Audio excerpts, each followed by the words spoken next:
Hey everybody, it's me coming on strong. Hope you're feeling blessed no matter where you are. So, if you clicked on this video, then maybe you're like me and you're in this state. And the state, I want to say, is very climactic. Hip hip hooray! It's a state of being sick and tired. And why I said what I said in this is that, especially if you're on a spiritual journey, you wait and you hope for these moments in time where you're sick and tired because they are so transformative in so many ways. And I'm not talking about the sick and tired where you give up. That's not what I'm talking about. Like, I'm not saying, oh, quit. That's not what I'm talking about. That sick and tired where you just give up on yourself or quit. I'm talking about the sick and tired where another layer of you comes off and you're just done. You're just done with bullshit. You're just done with pretenses. You're just done with something in yourself, in your life. And it's a very freeing feeling. And why I said that right after this state comes into play, you are struck with a blessing is because for myself, I've been afforded a sick and tired state maybe 2-3 times in my life. And this will be my third. And I'm like, yeah, boy. You know what I'm saying? Because if you're in this state right now, don't look at it in the negative sense. Or maybe you are. Maybe you're just frustrated. Maybe this is your first sick and tired evolution. Realistically, sick and tired is a great state to be in because, like I said, something is crumbling. Because a lot of us go through our days with a lot of pretenses. You know what I mean? It depends on the person. I kind of shoot from the hip most of the time, but I do, hold back on certain ways and certain things about myself. So I ain't perfect. You know what I'm saying? You know what I'm saying, dog? But most of us will put on faces. We'll put on masks. We'll put on pretenses. We go to the stores. We go see our folks. We go see people. We go see parents. We go see blah, blah, blah, blah, blah, And most of the time we're putting on these facades. We're putting on these pretenses, like I said, to help us cope. But luckily, when you are hitting that point of sick and tired, it's when certain pretenses that you held up or tried to hold up are crumbling. They're falling away. They're like little pieces are just like fraying off of the construct that you created. And it costs you more energy to uphold it, to uphold the construct, uphold the mask, than it is to just be sick and tired and release. This type of sick and tired is releasing sick and tired. You're releasing something, and really what you're doing is you're doing that digger deeping, deeper dive, deeper digging into yourself where you're like, I'm done with this. Me no likey. I don't want to do this. I don't want to do them things, so you end up just like giving away parts of your pretenses and parts of which you can't hold up anymore. So please understand, it's a fine line between giving up on something, and when I say giving up, it's also true because you're giving up on a falsity or something you can't maintain anymore, or something that's pointless to maintain. So I feel like I said, once you get to these states where you let something crumble, you let something fall, yeah, you're going to be a little touched. You know what I'm saying? You're going to be a little less delicate because you'll notice that you're a little more rough around the edges in those moments in time. It usually hangs around for a month or two because you're just realizing like you just don't give no F's about something anymore. And people like to say that they do this, but really and truly, sick and tired is a really far stretch that we hold for sometimes years at a time. And when you get to that effable place where you're like, I cannot do this anymore. I don't care to do this. I don't want to do this. I don't need to do this. Sometimes it's a pop of a bubble. Sometimes it's a pop of a lie. Sometimes it's an illusion popping moment because you're like, why do I got to do this? I'm sure there were a lot of students out there in the last decade or so that went to college, spent, oodles and oodles of money, 80,000, 100,000, 120,000, then couldn't get a job when they got out into the workforce because of how messed up society became and how much of a lie the facade of existence in society was. The fake dream that didn't exist. Maybe it did 15, 20 years ago. So what happens is these persons are sick and tired and they're just like, forget this. They throw the book, they throw the table, whatever the case may be. And they find their way in those moments of sick and tired, because it's like you can only keep something going, and then eventually as you hit a brick wall and hit a brick wall and hit another brick wall, and sometimes God is not giving you brick walls per se. God can put these stressors in your life simply to get you to this beautiful state. Because when it comes to God's plan or God's outline for you, it's all about the peeling. It's all about the adjusting. It's all about remembering who you are. It's all about being okay with who you are inside. And sometimes, like I said, when we're trying to uphold things, much like those students, right, trying to say, well, I spent 5 years getting a degree. I have to pursue. I have to. This have to factor in our lives that we hold on to for many different reasons. Like, you could be a mother who's like, I have to go to the bake sale so I look like a good mom. Meanwhile, you're struggling. Meanwhile, you're really tired and you're frazzled. Like, these have-tos that we put ourselves in most of the time are all constructs of our own creation. We made them up. Realistically, if we don't follow suit with those have-tos in our mind, all we have to really focus on or work on in the aftermath is what people may think or say. And realistically, there's less energy needed to handle that than there probably was to hold up the facade or the mask or the have-tos or how-tos or I musts in our lives.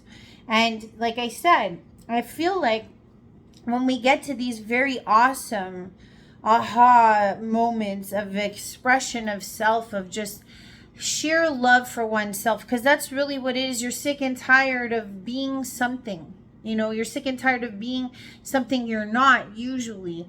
That it is very freeing and it's very loving of self that washes over you. At least it does for me. I don't know about you guys. But I was so happy. Like, when you're in it or when you're about to enter into it, it feels really muddled. It feels really scary. It feels very like, oh no, because again, like I said, most of the times this is breaking down something that has been held up by you for, let's say, a decade. You know what I mean? And, or maybe more. It's a facade that you've held on to for a very long time. Or it may be only a year or two, and this can surface in relationships. How many of us stick it out in relationships till the point that we're sick and tired? We're like, it's you or me. It's myself or you. I've got to save one, and it ain't gonna be you, buddy. You know what I mean? Or it's the sanity. It's so many things that the sick and tired can be the most freeing thing that God gives us, because sometimes it's scary to come out of relationships. Sometimes we're scared of being alone. Sometimes we feel like we'll excuse all kinds of whack-ass behavior. We'll excuse our whack-ass behavior, how we change, how we morph to be with somebody because of all of our fears. But then sometimes if it's really wrong and the person's just not right, God graciously gets us to the sick and tired portion of our existence with that person where we're like, I can't do this anymore. And it releases easily. I love those easy releases, because it's like, even if you're sitting in a relationship, we're like, I don't know, I think I should break up with them. We don't really get along. We're always fighting, or we just don't have anything in common. But I don't know, everybody likes my girlfriend, or everybody likes my boyfriend. We have dinners planned for next month. We're supposed to go to Cayuga. Like, you have all these pretenses, and then it's like all those stipulations are man-made, our head-made, our brain-made, to tell us of why we can't. But as we go through life, if our soul is like, this isn't right, it's usually your higher self knowledge that is trying to permeate through your existence that's saying to you, okay, fine, you want to go the tough route? We'll take you on the scenic tour. No problemo, my friend. And it takes you on the scenic tour until you're like, I can't walk anymore. I'm tired. My feet are bleeding. I can't do it, Captain. I can't do it anymore. You know, those points of existence are very blessed. And like I said, I've only been at them a couple times in my life, and I feel like this is one of those moments where I'm just, I've done enough work. You've done enough work. We've done enough work. You know what I'm saying? And it's like, and it could even be society that brings you there. Like I was saying about the students, there's many of us right now that are trying to hold on to the old paradigm, like by little strings, little slivers of an existence that we once held dearly. For most of us that are falling back into the jargon again, the same rodeo is not being, blinded over our eyes. We are getting sick and tired too of the paradigm that we tried to hold on to because it was scary to let go of. And some of us just said, forget it, and just chucked it aside. But some of us are still holding on. And some of us are on the brink of letting go and getting sick and tired, because it's like sometimes you're just like, this is whack. None of this makes sense. And I have to put my foot down eventually and say, I worked hard for all of these things in my life and they don't exist anymore. So given that equation, what do I fight for in my life? What is the next journey? What is the next expression of self that needs to arise? I cannot be this person anymore. And like I said, isn't that awesome? I think so. So I just wanted to say a blessing associates itself right after this momentous point in time, because realistically, like I said, you get to see a side of yourself that you never let yourself see, or you haven't seen in a decade or two. And it's like coming back home. It's like coming back to a reunion of self. Like these parts of ourselves that we pick up along our journey are so amazing. When we do so, we're like, hey, I remember you. You were that girl I used to know when I was 11, or whatever the case may be. Or you're that guy that I knew in high school. It's so rewarding, and it's like that coming home feeling. And that song, like, how does it go? I'm coming home,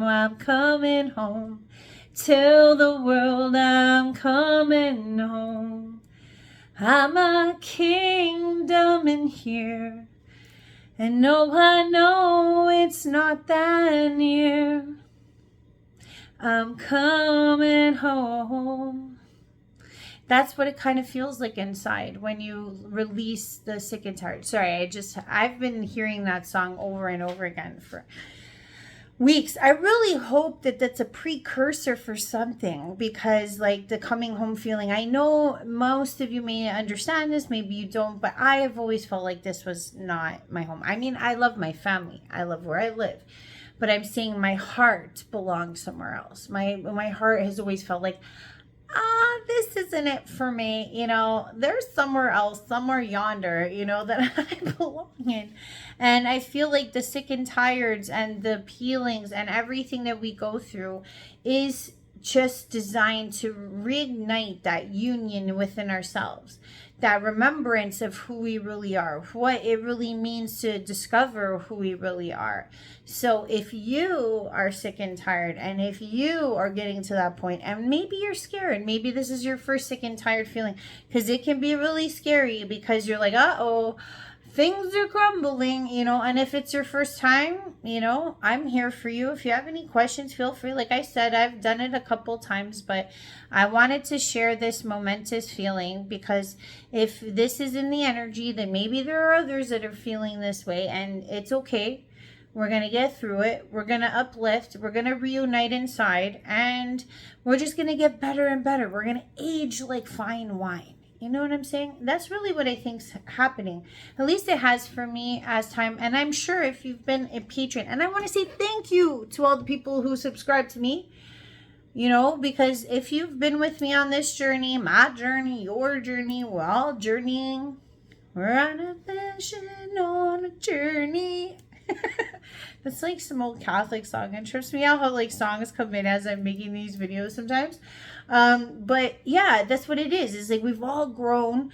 Maybe you've seen me grow. Maybe you get it. Maybe you don't. Maybe you're seeing me for the first time and you're like, what is this woman talking about over here with them breakups to breakdowns and crumblings and being sick and tired? But your blessing is right around the corner if this is where you're feeling, because you are walking into you, and God is a big fan of that discovery. So peace, deuces, have a great night. Bye for now.